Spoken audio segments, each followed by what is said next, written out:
बाबा रामदेव का बड़ा ऐलान सुन ले हर हिंदू मुसलमान, इसलिए कि इस मुद्दे पर मचा है घमसान।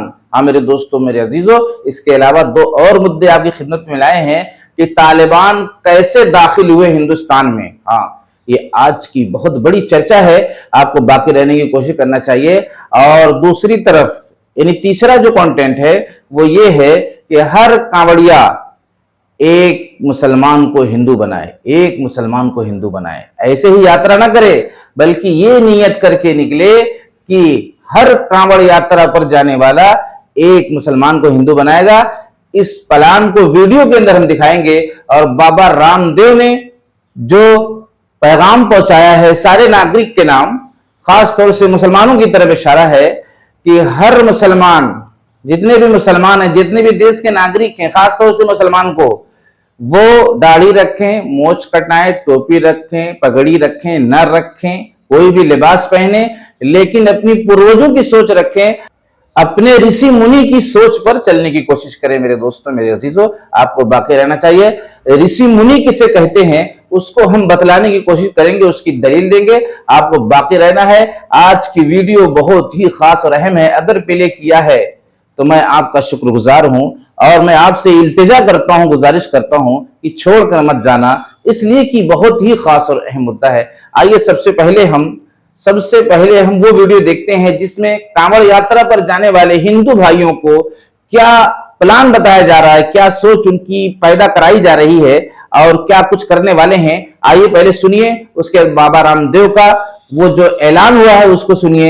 उसके बाद तालिबान जो इंडिया में दाखिल होकर क्या बतला रहे हैं इंडिया वालों को, क्या समझा रहे हैं इंडिया वालों को, इस पर भी आपको किसी कीमत पर बाकी रहना चाहिए। हाँ मेरे दोस्तों, बहुत ज्यादा मैं शुक्रगुजार हूं आपका।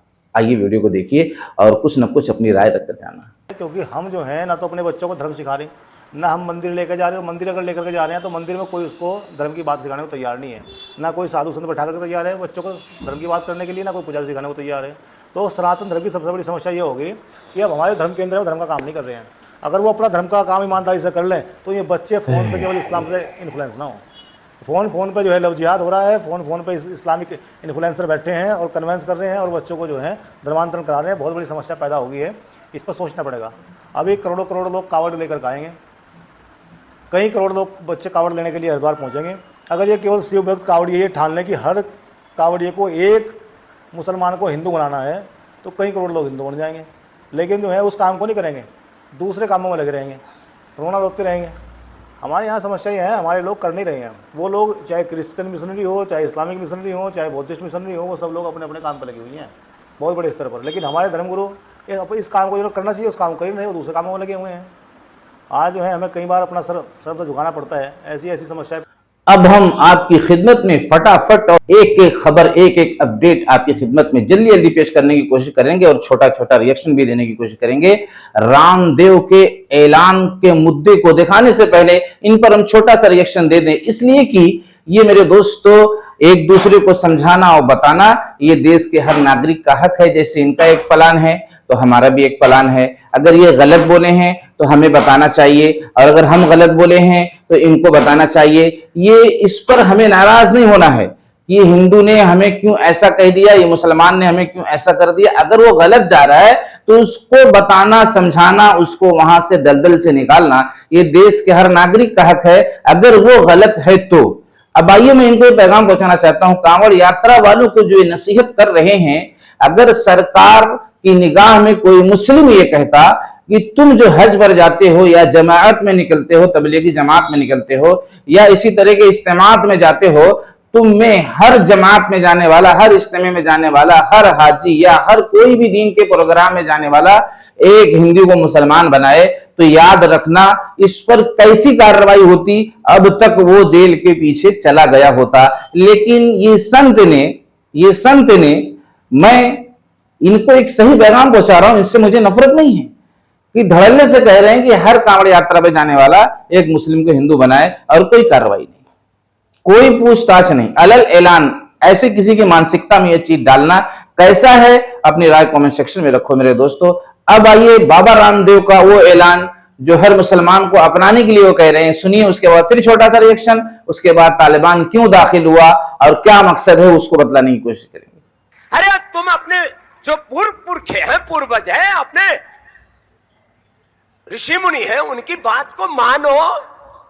तुम दाढ़ी रखो, मूछ कटाओ, कैसी भी टोपी ओढ़ हो, पगड़ी पहनो, कैसे भी वस्त्र पहनो, चरित्र अपने पूर्वजों जैसा रखो।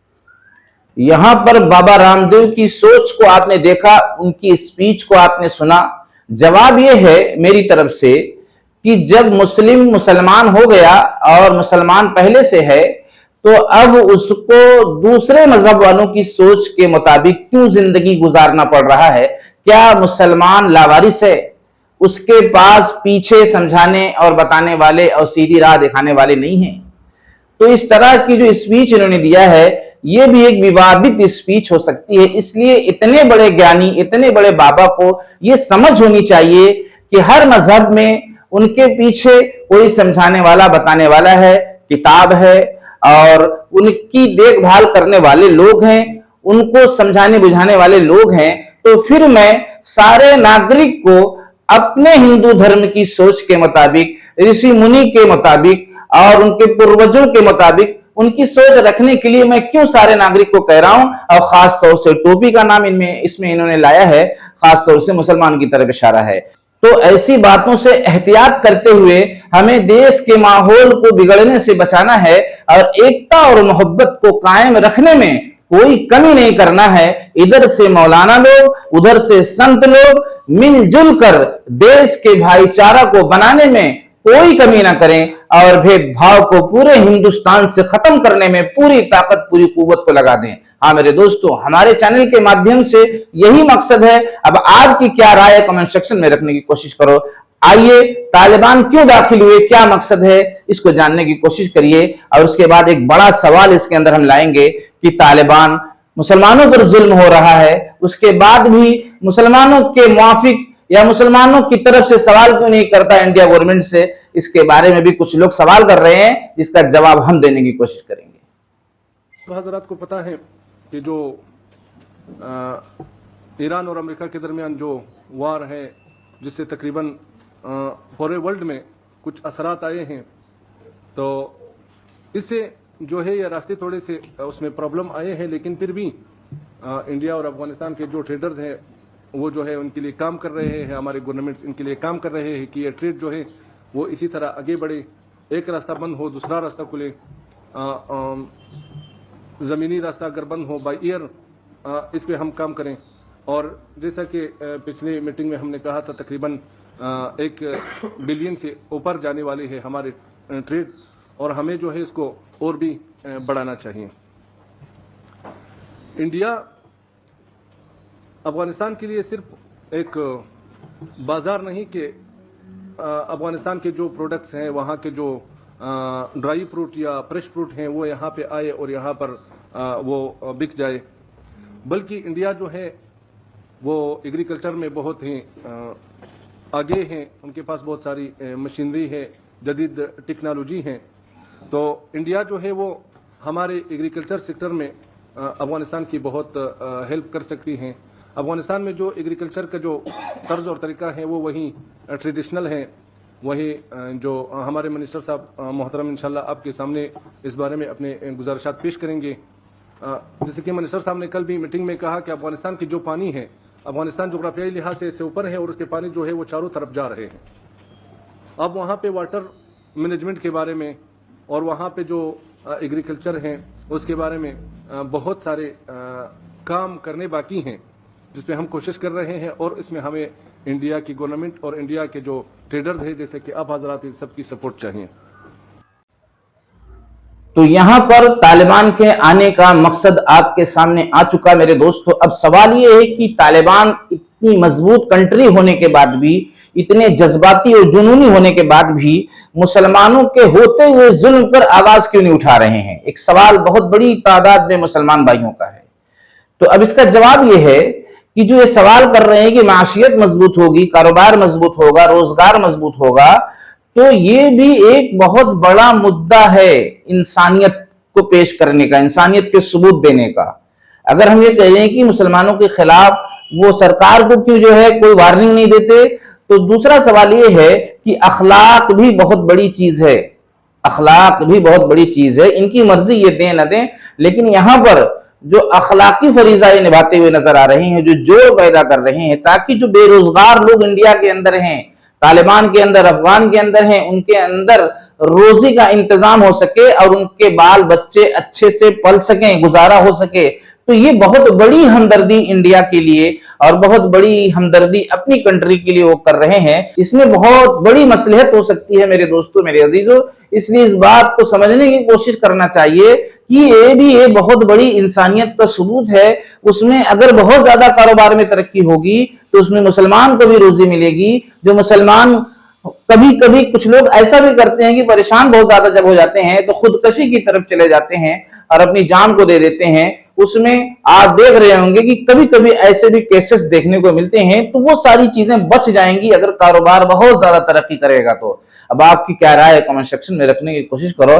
और मेरे दोस्तों, अपनी सेहत का और अपनी जिंदगी को खुशगवार बनाने का ख्याल रखना। और जिंदगी खुशगवार उसी वक्त बनेगी जब देश के अंदर भाईचारा कायम होगा।